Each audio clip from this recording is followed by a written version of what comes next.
Father. Ethan, join me? No thanks. I have to stay awake during the ballet tonight. Ah, yes. The ballet is in town. Give Gwen my best. Actually, I'm not seeing her. I'm taking Pilar's daughter, Teresa. There. Well, I knew it. You and Ethan's younger sister are exactly the same dress size. This dress looks like it was made for Teresa, doesn't it, Pilar? Yes, Mrs. Crane. Now for the shoes.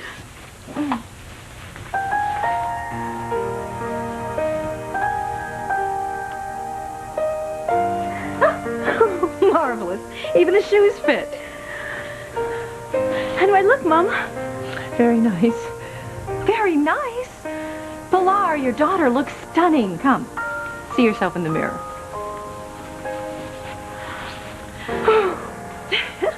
Well, I take it you're pleased. Oh, yes. Yes, Mrs. Crane. Thank you so much. Oh, this looks like it's going to be a night to remember. For all of us. Well, what do you mean, Mrs. Crane? Well, the dinner party I'm having for the Russells and the Bennetts, and Ethan taking you to your very first ballet. It's going to be quite an evening.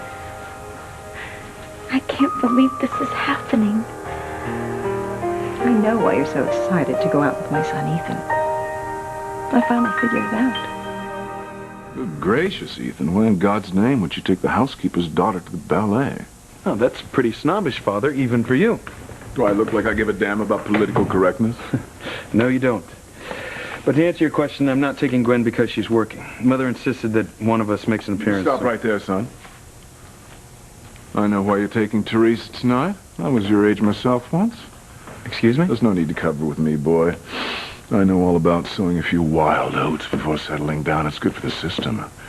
It's good for the marriage, too. Father, you've got There it are two over. rules the Crane men must heed. Make sure there are no press snapping embarrassing photos, and, needless to say, use protection. I have You no... don't want any little Crane bastards knocking on the door down the road looking for a share of the family fortune. I never once thought of Teresa that way. She's a nice girl, and I respect her. The only reason she's going with me tonight is she's doing me a favor. Say what you like, son, but you and I both know the real reason you're going out with her.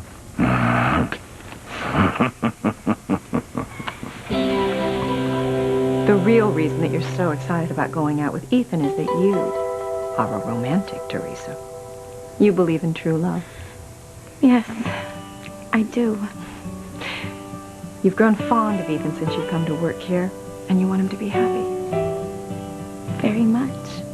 Which means he's marrying the right girl, the one who's perfect for him. Of course. I can't tell you how much it means to me that you agree that Gwen would make the ideal wife for Ethan. I must confess, I was getting a little worried. Lately, Ethan seemed to have forgotten his plan to marry Gwen.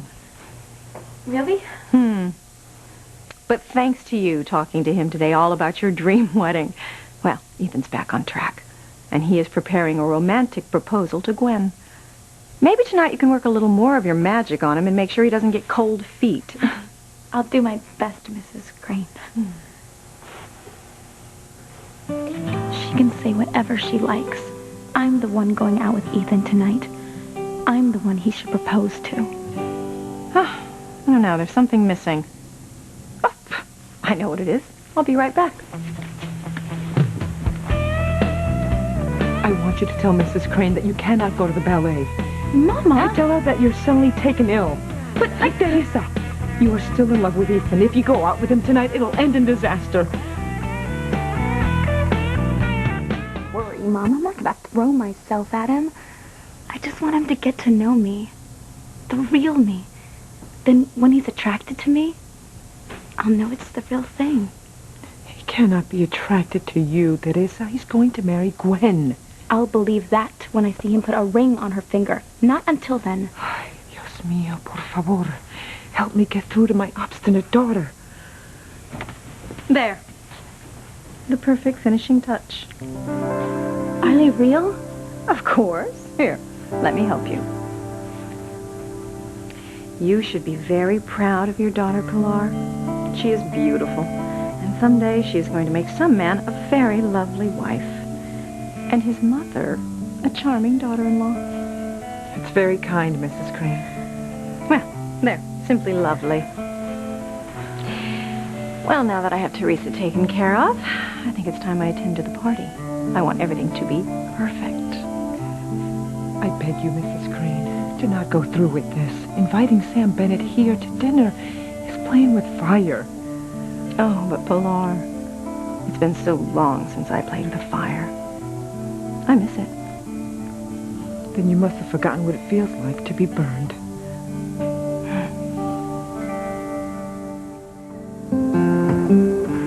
Teresa, you look great. Beautiful is a more apt description. Thank you, Mr. Crane. Well, I'm a firm believer that no matter who you are, where you come from, if you're a knockout, you're a knockout. And a gentleman should say so. Tough job escorting Teresa tonight. Someone has to do it, huh, son? All I know is I'm a lucky guy. I wasn't up for going to the ballet alone, so I appreciate Teresa accompanying me at the last minute. Oh, I'm the lucky one. I've always wanted to see a ballet. Don't tell me you've never been even once. No. You're in for a treat, Teresa. Cinderella is a good first-time ballet. Oh, I've always loved the story. I can't wait to see it danced. Just promise me you won't be causing any accidents. This is my favorite tux. I promise, Ethan. Shall we? Yes. Well, you make an enchanting couple. Have a wonderful evening. Don't do anything I wouldn't do, son.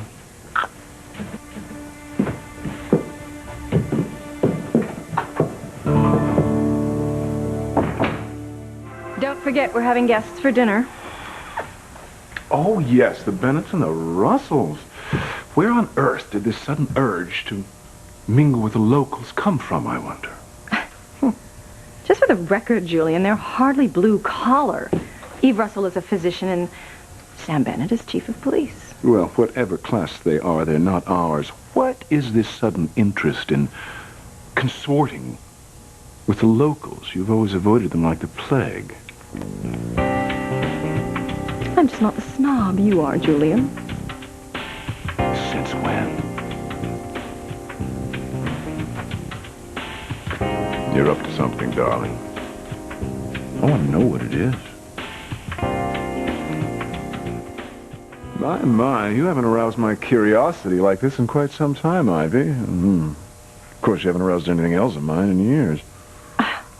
Shut up, Julian. I look forward to discovering just why you felt the need to throw together this pathetic little soiree.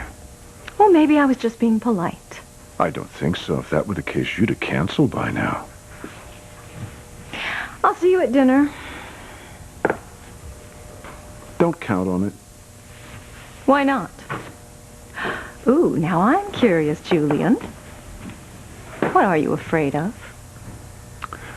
Lower yourself all you want to mingle with the common folk, my sweet. Just don't expect me to join you.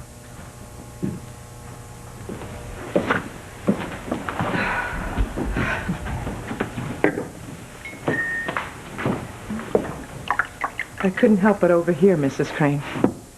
It's all right, Pilar. You've heard far worse arguments between Julian and me. I would not keep bothering you about tonight if your happiness didn't mean so much to me. For the last time, I am not canceling the dinner party. But Mr. Crane is already suspicious. If he spends time in the same room with you and Sam Bennett, it is tempting fate. Please. Julian will never figure it out. He's far too narcissistic to notice anything but himself. You cannot be too certain of that. Please, Mrs. Crane, say you have a headache. Say anything. The worst you'll do is disappoint Grace Bennett. But that's far better than risking everything you've worked so hard for. Please stop worrying, Pilar. I'm not talking about your home or your social status.